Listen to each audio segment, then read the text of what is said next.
Hello there. I've been working on some more war mode guides, that's coming along fine, but I wanted to take a break to talk about some challenges. This isn't a guide or anything, to be clear, it's going to be me rambling for a while, although you may learn some things about some of the tougher challenges in this game I will touch on. I need to say up front, I know there are bigger issues with the game than some challenges I think are bad, which will make what I talk about here seem kind of dumb and insignificant, especially if you don't care about the challenge completion side of the game, because not everyone does, but I don't need to tell you about all the issues this game has that everyone is already talking about. You know what those are. And I also wanted to wait for them to push out that first big game update we got a couple days ago. I didn't want to be piling on, complaining about the game with everyone else. And I also wanted to make sure this video wouldn't be made immediately obsolete. If they fixed everything I wanted to cover, then I would have turned this challenge criticizing video into a complimenting video. But yeah, not much luck there. As expected, they've got their hands full with more pressing problems right now. So today, I'm only focusing on the challenge system in this game as a whole. And to set the tone, there's one challenge I want to go in depth with right off the bat that I believe to not be working. Yup, another one. Or even if it is working somehow, it shouldn't exist in the first place. It's an incredibly dumb challenge. For some reason, in every game, there are always some challenges that just make you sigh and wonder if the people who made the challenges really put much thought into what they would be putting people through. So first up, what is this challenge I think is super dumb? Well, I'm talking about the War Mode Superstar Challenge. Have the most kills and least deaths. I think I'm gonna have to change emblems to talk about this one. Yep, that's better. For a bit of backstory, the Superstar type of challenge, most kills, least deaths, has been around for years and years in Call of Duty. If we just look back to Modern Warfare Remastered, good times completing all these. But here it is in the Prestige category, so it wasn't unlocked right away, but you can see over time, I've completed a fair amount of those. The reason that it's a tough and annoying challenge is that it relies on the other people in the game arguably more than it relies on you. This challenge doesn't do a great job at measuring how well you actually did. To show you what I mean, let's say you had a great game, you got 50 kills and 3 deaths. Alright, that was a good time. But oh, turns out someone joined in late and camped, and they got 2 kills and 2 deaths. Well, someone went 2 and 2. You went 50 and 3, so you died more. Darn, turns out you're not a superstar.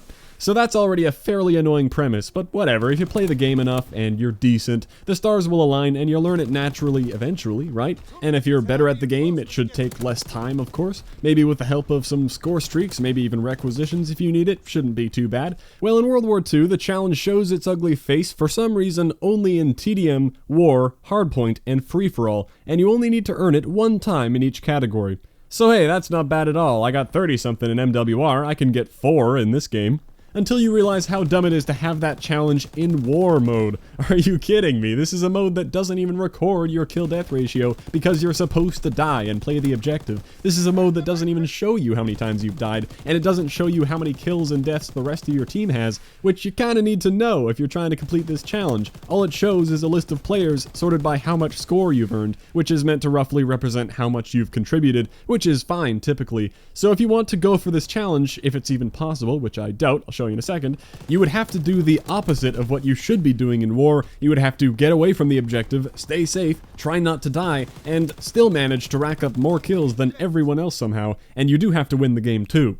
Well, I don't want to do that. I figured I play so much war mode, it'll eventually complete itself. It only has to happen 1 time, right? Well, I've had several games now that I think should have counted. Please do send me a screenshot on Twitter or something if you've actually completed this challenge yourself.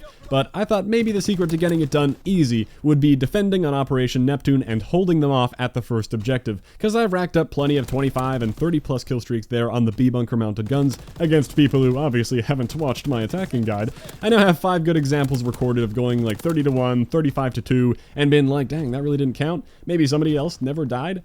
But I had 2 games recently where I never died. One of them was 26 and 0, one was 39 and 0, and in both I had the top score on my team only by getting kills. I didn't even build any walls, so I can't see how anyone could have reasonably gotten more kills than me from just that. However, you want more proof? Well, I went through the video I took of the 26 kill game and manually recreated a kill death scoreboard for that game using the kill feed, and as you can see, everyone did actually die at least once, except me. So I had the least deaths, so there was no tie, and I had the most kills by a very safe margin. but no challenge completion for that. Now, the attacking half afterwards was nothing special. I died plenty playing the objective, so you could say, oh, maybe this challenge is for the total kills and deaths combined after both games, and yet that seems odd, because it's called Game 1 and Game 2, not Round 1 and Round 2, and for everything else, it seems like the two halves of war are treated like separate games. There's that daily order for getting 45 kills in a war game, pretty annoying one by the way, and that's for a single half. Most importantly though, wins and losses are rewarded for each separate half, and the challenge does include that you have to win the game,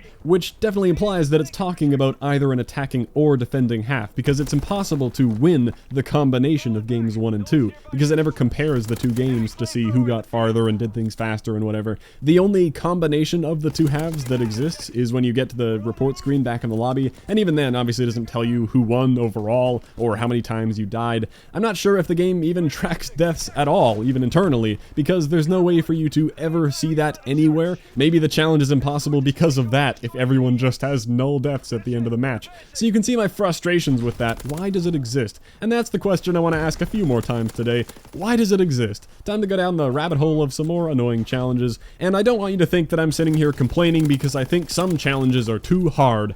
No, I get it, challenges are meant to be challenging. If they were all a walk in the park, then what is even the point? Completing all the challenges wouldn't be a very interesting goal, but challenges should be within your control. When a challenge relies on extreme luck, anything you cannot control, I die a little inside. It makes the hunt not fun. Now, there are plenty of challenges I saw that seem like they'd be somewhat difficult, but I'm not going to make a big deal out of those. Like, there's a flanker challenge here, which I assume is like every other basic training challenge where Tier 5 requires 100 times, and running past 100 mines with flanker on will take much longer than many of the other basic training challenges. Might have to go into S&D where the mines are actually common. Kind of annoying to have to use flanker for that long and rely on enemies to place down the mines, but that's okay. It would be pretty nitpicky to expect the challenges to all be perfectly balanced in terms of how long they take.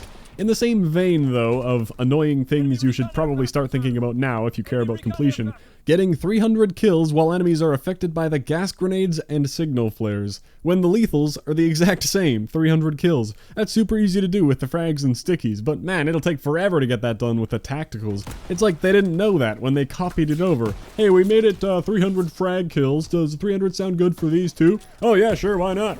I've been running Bang recently to work on the flares while training up Expeditionary as my final division to max, because you absolutely need the quick throwing ability to not blow your brains out when you're running double flares, double nades. But even with me spamming those towards people in war to try to kill people blinded by them, man, it is taking forever to work on that flare challenge, and it'll suck to be stuck with Expeditionary and maybe Bang as well for that long, then doing it all over again with the gas grenades, which don't last very long and aren't the most effective things.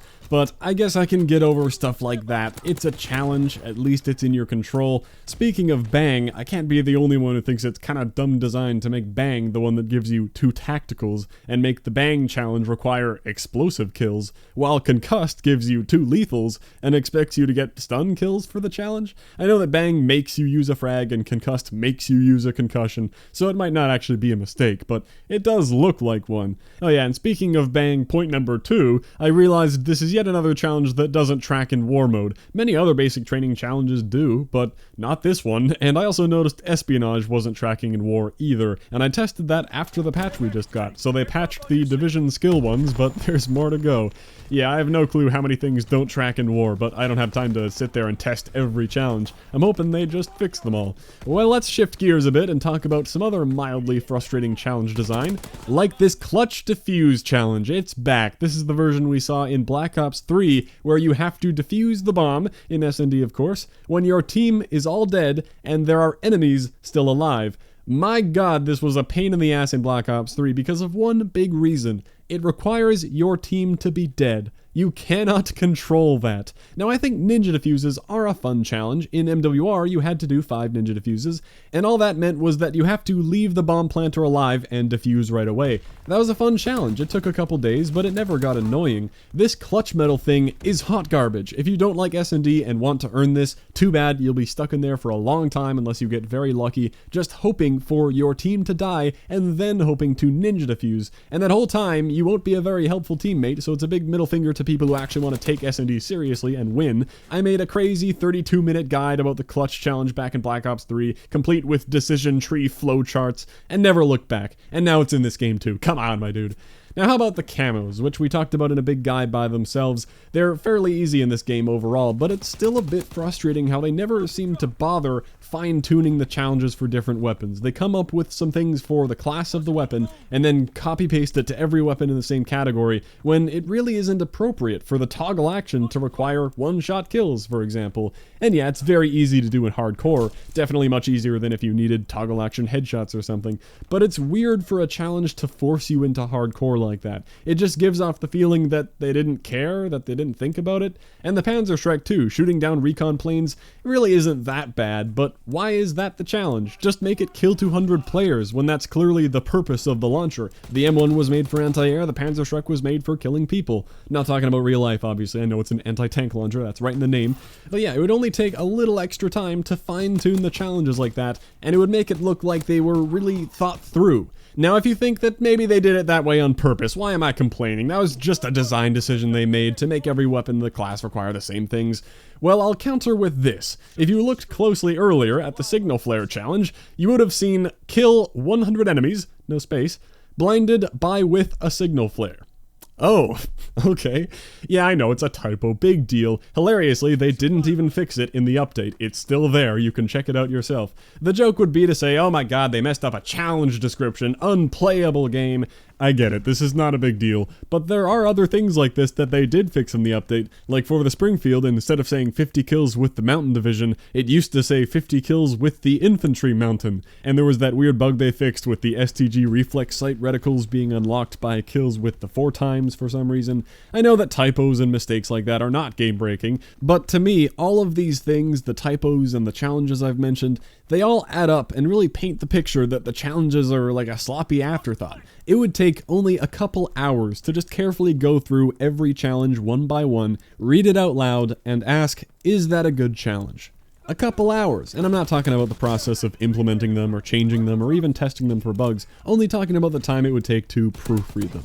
A couple hours, man, and it would save so much grief. And when you find silly typos like that, it looks like they weren't even proofread. I know game design is a very complex thing. How many hundreds of thousands of man-hours went into producing this game over 3 years? Some bugs are hard to predict and hard to fix, some things I'm more forgiving about than others, but surely it would be worth a couple hours to go through the challenges and just see that they make sense and are fun. How many hours did it take to make this crumbling wall here? Probably could have used that time to read through the entire challenge list instead, when completing them matters to a large portion of players. I know not everyone, maybe not even a majority, but lots of people enjoy the challenge completion aspect. It's easy for me to drill down into this topic because it's something so surface level. I'm not a networking engineer, I'm not telling them to snap a finger and fix the connections, or press a magic button to improve the spawns, but this is something so simple. Hey, you know what? Email the challenges to me before you launch the game. Say, hey dude, want to look through these real quick, see if any of them look dumb? Yeah, thanks, I'll email you back in a couple hours, because it really wasn't that hard for me to go through the challenge list and find these flaws, and this is not my job.